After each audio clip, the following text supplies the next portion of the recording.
What's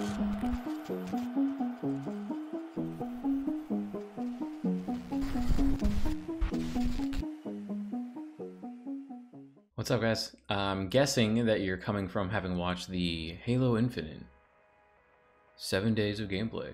Is it any better? Where my thoughts were a bit sporadic, trying to do this for a second time, but kind of going over what I think has changed about the game, what I think kind of needs to change a little bit about the game. Ended up being a little bit about both. Promised some other videos, and this one's gonna be a deep dive on the statistics. So I assume if you're here, you probably wanted to hear a little bit about the map, the game type variation, what I noticed, you know, that kind of thing. You're a little bit of a nerd.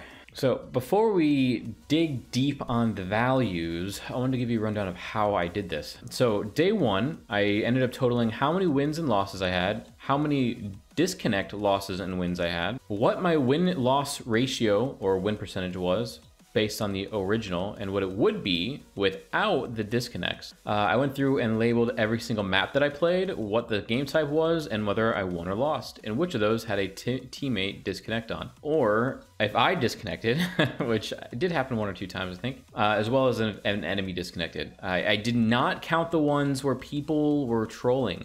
What I mean by that is I had a few games where individuals on my team would start the game not playing and would come back later, play a little bit, and then after playing for a little bit, they'd stand still again in the middle of the game and then come back again for a little while and play for, you know, a few lives, and then they'd randomly stop moving again. I don't know what it is with this Halo community and the disconnecting and the leaving and the shit talking to one another instantly and the AFKing, but holy hell, stop it. The games are 7 minutes long or so on average. Come on, you're killing me, man. But anyway, I did an overall breakdown, and you can see I did a total to make sure I did the map count right.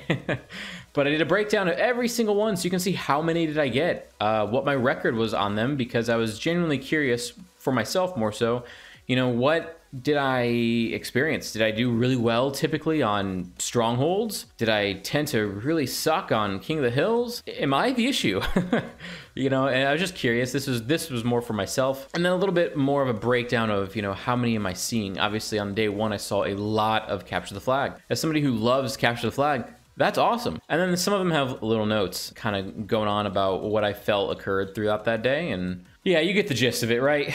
So I did this for all 7 days. I use this website called Halo Tracker. Obviously, I did this a month ago, right? So it's a bit different now, but you can kind of go through and it shows you all the statistics that you did and what rank you were. And this is the new season now, so obviously I'm climbing through the ranks a little bit. But anyway, it kind of gives you a breakdown of how you did that day. And you can go, if you don't know this website, you can go in and in-depth analysis here and see who were your teammates and maybe go to their pages. Sometimes later it tells you the statistical like chance that your team is supposed to win based on people's matchmake values and stuff like that, you know. But this Not Kindle guy, for instance, really popping off. You can see a bit more in-depth breakdown of what he had going on, that kind of thing, you know. I don't know, it's kind of cool. So I use that a bit. You can see that I had some times where I didn't play as much and other days where I played a ton. I thought that this was pretty good over a 7-day outcome. Realistically, you're not going to get to play 200 matches in 7 days every single week. I was very fortunate to be able to do this. I thought the average player nowadays is no longer a teenager in high school, and you can't spend your entire time doing this anymore. Maybe I'm wrong, maybe I'm grown out of it, I'm not sure, but I thought it was a good basis.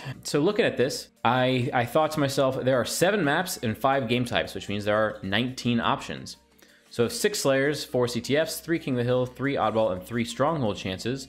I should be getting these values, okay? I ended up getting these values. So I got a little bit more King of the Hill than I expected. Technically a game more Stronghold maybe, a game less Oddball maybe, and a game less Slayer overall, right? I mean, they're pretty freaking close, which I was shocked about. I expected to be like, oh yeah, you guys should have 31% chance of getting Slayer, and I only got it 15% of the time. Okay, you're really pushing your new maps, or I don't even know which ones are new.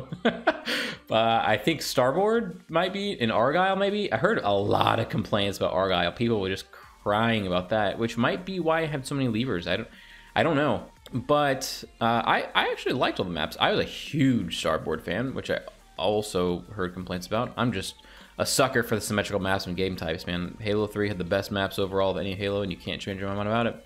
And I also did a breakdown of the maps overall, right? So if Aquarius has 2 of the 19 options, then you should have a 10.53% chance of getting it. I like Aquarius. Glad I got a little more. Empyrean, the Pit, Halo 3, my favorite map on the game right now. I got it the least. Unfortunate for me. But overall, again, pretty freaking close.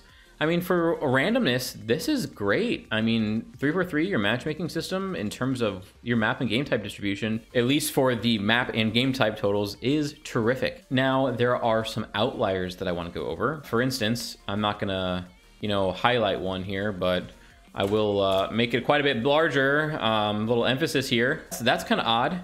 I don't think that should happen. Out of all the Slayers, you can see I had 3 on Streets, 9 on Starboard, 15 on Recharge, 14 on Livefire, 5 on Empyrean, and 13 on Aquarius. I don't think there's a chance that I should be getting 3 on Streets when I've got 14, 11, 13. I mean, this is tied for my most played map, and that's with me never getting Street Slayer. I just thought that it was very odd. I thought that this was a major outlier that I only had 3 matches of that played. The other outlier that I really wanted to touch on is Slayers. I actually am cool playing objective games. I find them a lot more interesting. But the fact that I was 2% off of having the right amount of Slayers, where on day 6, I had 17 Slayers, 46% of my matches. So almost half my matches out of 37, which is a pretty decent amount of games in a day, were Slayers. I could not get away from Slayer. And again, only 1 on Streets. 17 Slayers, 1 on Streets. That's crazy. So I think if it wasn't for this anomaly of a day,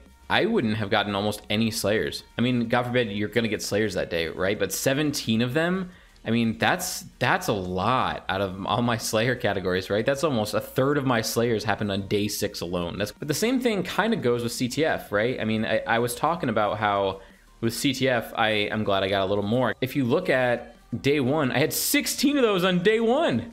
Mega outlier. This is my point, is if you play the game consistently, if Halo's your game, people tend to play a game for the most part, or a game or 2. CTF has 16. Whereas over here, day 2, you're looking pretty even distribution. Day 3, a little lacking of the oddball there, a little high on the Slayers, but I mean, out of the options that you have, you can get Slayer more per map than any other game type, so that kind of makes sense. You'd assume that it kind of is skewed toward being Slayer because you have more chances of Slayer than anything else. With these outliers being in there, it came out to be about even. So it was very odd to me. Maybe I got lucky. Maybe if I did this another 5 times over, I would see some different statistical data. Can't be asked, sorry. Maybe one of you guys can. Make a video about it, link it to me.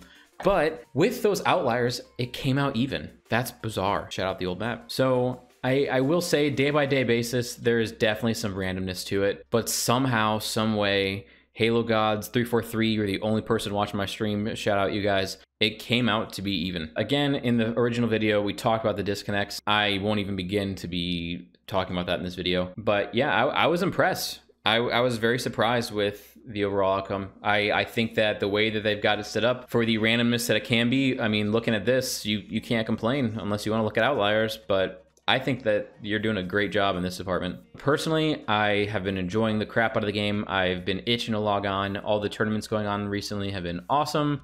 It's maybe one to play. The community is still the community. I'm still seeing names I've seen in matchmaking for years, which is awesome. I'm loving the diversity, and although some people may not like certain maps and game times have changed a bit since I originally played this game when it launched. And I think that's good. I think they're trying things, and I think you need to be willing to take risks as a game developer. You can't just stay stagnant. Sometimes you'll fail, sometimes you'll succeed. Some of these maps and game types people love, some people hate them, right? Starboard and Argyle and Empyrean seem to be the new maps for me, and some of them are great. Some of them people really don't like, and that's okay. You can't please everybody, but I'm glad they're taking a risk. Maybe Starboard to me is phenomenal. Other people hate it. Maybe it needs a little tweak. Maybe it needs out entirely and a new map needs to come in. But I'm glad that they're taking risks and trying things. Recently, there's the Halo 5 map that just got re-added. It obviously didn't when I was here. Plaza. It's called Plaza. Yeah. I don't know much about Plaza. I don't know call-outs. I kind of just stay silent and fit in with the rest of the community without talking. But it's been fun. I'm glad they're testing things out, and they need to. 343 is doing a good job, in my opinion, of being willing to take those risks and find out what does and doesn't work. And in between tournaments is the time to do it. Hopefully you guys found this interesting. If you like it, drop it a like. If you don't, comment down below. What would you wish I did differently? What did I miss? I'm sure there's something. If you feel like coming in and hanging out in the stream, by all means, you can drop by. I'm usually streaming now Halo. Usually it's Apex and WoW, because I'm a nerd. But I hope you have a great day, weekend, night, wherever it is, wherever you are. And I'll see you guys in the next one.